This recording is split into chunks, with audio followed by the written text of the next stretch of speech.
So what's up, kamusta? Ayos ba tayo dyan? So nandito ulit tayo sa may Rusi Plaridel, no? Para sa update natin dito sa mga unit na available nila. May mga bago silang dumating, tsaka yung pangako ko sa inyo na other kulay, no? Other kulay.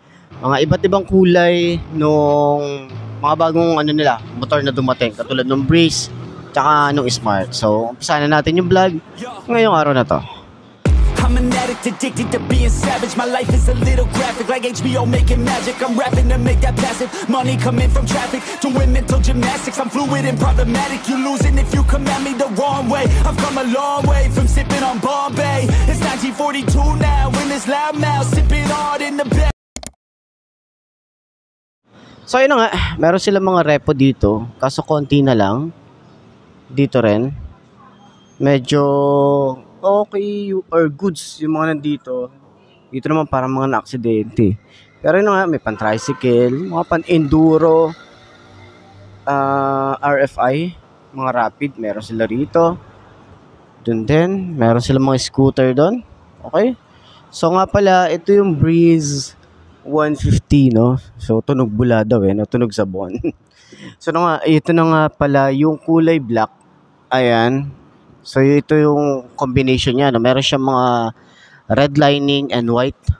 Tapos dito rin yung 150 and combi brake yan.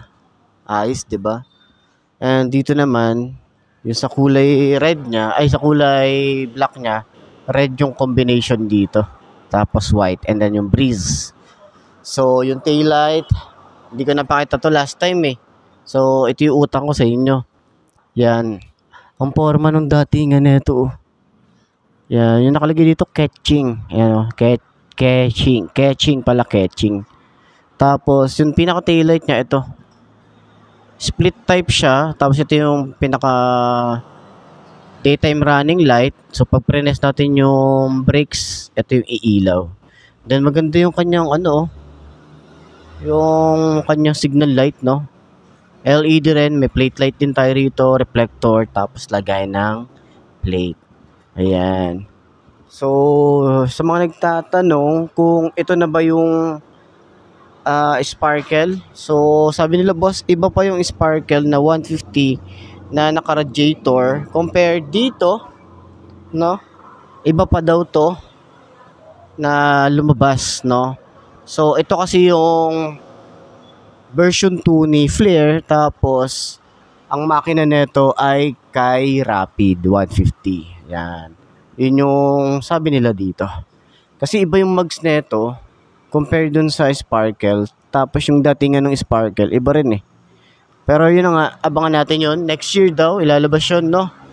So, ito mga pan-tricycle halos na nandito.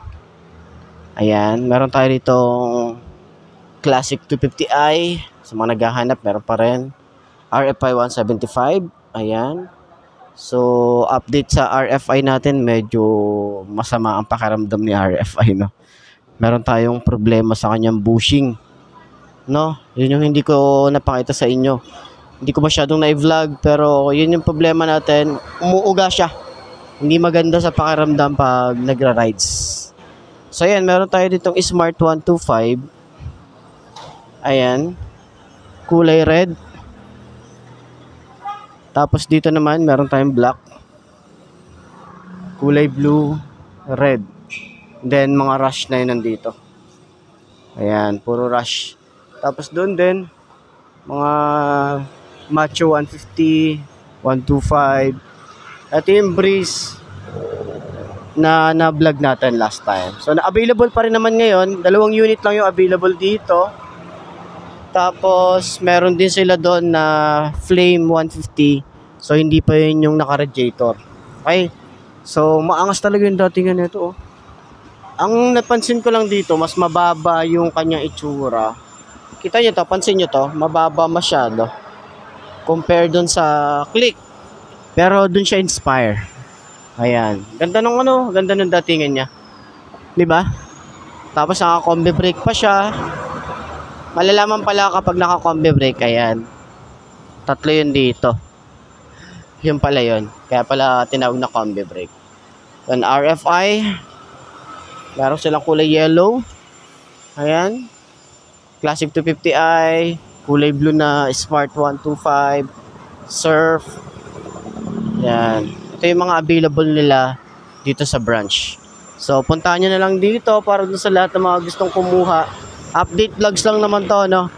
Dahil nga yung Sparkle na 125 na carb type, tapos yung Sparkle na 150i, no? Yung FI is ilalabas next year, tapos meron silang bagong ilalabas pa, no? Update sa ano na yun, sa motorcycle na yun, ADV, no? Or Adventure 10 or Adventure X 150i.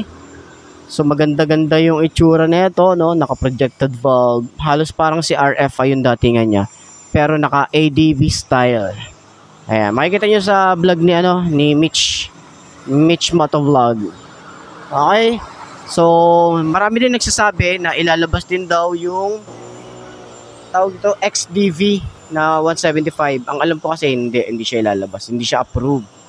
No, yung ADV X or Adventure X 150i ang ilalabas nila next year dahil approved na, confirm na ilalabas next year. Ayan. So, sa lahat ng mga updates ng Rusi, pwede nyo mapanood sa channel natin. And then yung mga talagang updated na units na meron sa kada branch is updated tayo dito sa channel natin. So, yun na nga. Puntahan nyo na lang dito at sa mga malalapit na branch sa inyo. Kung gusto nyo magpa-CI or kumuha ng mga unit, pwede kayong dumalaw sa mga pinakamalapit na Rusi sa lugar nyo. Ayan. Kung gusto nyo ng mga fashion, ayan, mga fashion 125, ayan, puntahan nyo na lang sa pinakamalapit na Rusi sa inyo. So, update vlogs lang naman itong vlog natin ngayon. Okay? So, ayos na ayos siya. I live every day like my last never know.